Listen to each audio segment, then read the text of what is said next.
కరీంనగర్ పట్టణంలోని సిరిపురం కాలనీలో గల భక్తాంజనేయ స్వామి దేవాలయంలో శుక్రవారం రోజున ఆలయ అర్చకులు సముద్రాల విజయ సారథి ఆధ్వర్యంలో కాలనీ మహిళలచే లక్ష్మీదేవికి కుంకుమార్చనల పూజలు నిర్వహించారు.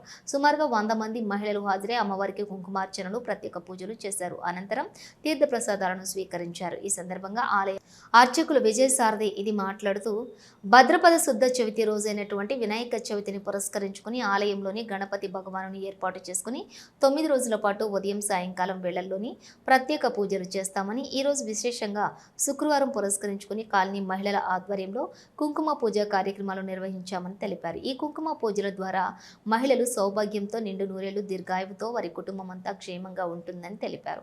ఈ కార్యక్రమంలోని భక్తులు అధిక సంఖ్యలో పాల్గొన్నారు.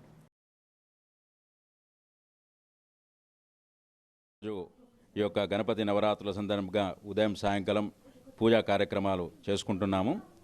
ఈ యొక్క కార్యక్రమంలో భాగంగా ఈరోజు మన శ్రీపురం కాలనీ మహిళా మండలిచే ఇక్కడ లక్ష్మీ పూజా కార్యక్రమం, కుంకుమ పూజా కార్యక్రమం జరుగుతుంది. అందరికీ సమస్త సౌభాగ్యాలు సమకూరాలని కోరుకుంటూ ఇక్కడ మన భక్తాంజనేయ స్వామి ఆలయ మంటపంలో గణపతి యొక్క సన్నిధి యందు లక్ష్మీ పూజా కార్యక్రమాలు జరుగుతున్నాయి. ఆ యొక్క మహిళా మనులు ఇప్పుడు లక్ష్మీ పూజా కార్యక్రమాలు చేసుకుంటున్నారు. ఆ యొక్క అమ్మవారి కృప, ఆ గణపతి యొక్క కృప ఈ యొక్క శ్రీపురం కాలనీ వాసులకు మరియు ఈ యొక్క అందరికీ సౌభాగ్యాలు ఉండాలని కోరుకుంటూ ఆ యొక్క గణపతిని, ఆ మహాలక్ష్మిని కోరుకుంటున్నాం.